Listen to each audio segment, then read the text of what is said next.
يا رب مرحبا بك يا رب. أعزائي المتابعين، دي حادث وفاة ربة منزل وابنها داخل مستشفى بني سويف التخصصي.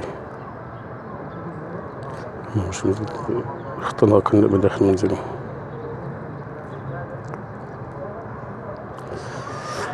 البقاء لله تعالى، ربنا يتغمدهم برحمته ويجعل كبر مرادهم من الجنة. طبعا الحادث ده حصل في قرية أنبش بمركز ومدينة بباب محافظة بني سويف. وفاة سيدة تبلغ من عمر 50 عاما وأبنائها الثلاثة، بنت 26 سنة وبنت 15 سنة وبنت 11 سنة. يسرى اختناقهم بداخل منزلهم أثناء محاولتهم إشعال النيران لتدفئة هنا بمحافظة بني سويف خشية البرد القارس. صفحة قناة حكم الناس تتمنى الله سبحانه وتعالى أن يغفر لجميع المرضى ويغفر لجميع الموتى وأن يتقبلهم في جنات من رب العالمين. اللهم آمين يا رب العالمين. ندعو من جميع المشاهدين الدعاء لهم.